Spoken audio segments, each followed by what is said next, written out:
brings me to Chahal. You were also talking about him earlier, that how his inclusion is a positive note to take from the Team India selection. So let's have a look how he performed in the Asia Cup. And on that note, I want to know from you that how he can be crucial in the T20 World Cup. He'll be very crucial. You talked about the Asia Cup matches. The first three matches weren't that great for him, to be honest. He went wicketless, I think. Or just one wicket in the first three games. It was only the last game against Sri Lanka that he picked up 3 wickets. And you saw, what Chahal can do with the ball.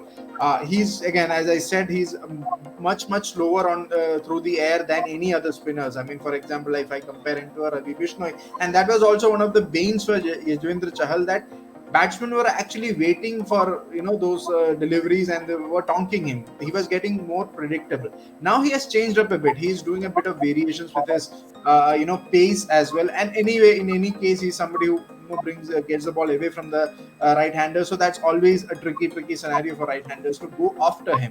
The good thing is that he has regained his form. He has regained his confidence. For spinners, it is very much important to have confidence in their bowling rather than anything else. You look at Kuldeep Yadav. The guy was so down and out that his confidence in bowling just waned away, and he's nowhere in the picture. It is pretty much the same with the spinners as well.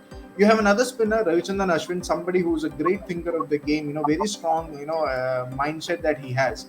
And Chahal is being picked as your lead bowler. So that means really good for signs for Chahal, and Rahul Dravid and Rohit Sharma do believe that he's your go-to bowler, lead spinner, and that is good. I mean, wrist spinner is always a big threat, and he's somebody who's not like lead runs in bulk. So he does have the off day 10 or 10 runs per over kind of a game, but it's not, he doesn't bowl bad deliveries that often, and that's a big plus for any wrist spinner.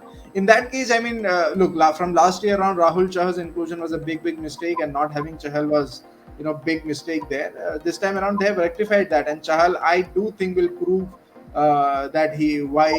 justify his selection there, why he's worthy enough to be part of this T20 squad. Look, he's the second highest wicket taker for India in the T20Is. He must have done something right to take all those wickets. Right. On that note, where you're talking about Rahul Chahar's inclusion was a mistake, I want to know whether leaving this person in the main squad is a mistake or not, because he performed well in the match, in the one match that he was a part of in the Asia Cup. Look, the fact is, two wrist spinners is always a juicy proposition for any team, right? If you have two wrist spinners at your disposal, you do wanna pick them. And Ravi Bishnoi has been part of the squad. Look, he has already played 10 T20Is for India, so he's there in the scheme of things. What you saw in the Pakistan game was glimpses of what he can do. He's much quicker through the air, very much unlike Chahal.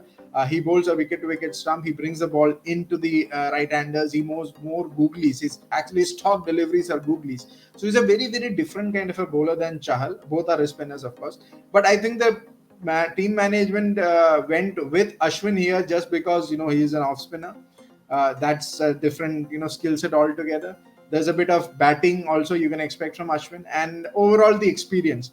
I think the Team Indian management were really stung by that Rahul Chahar inclusion last year, because Rahul Chahar's inclusion was a surprise. He didn't play much of T20 games or T20I games, that is India international games, and he just came in and just could not perform, or he didn't get the opportunity. They were not confident enough.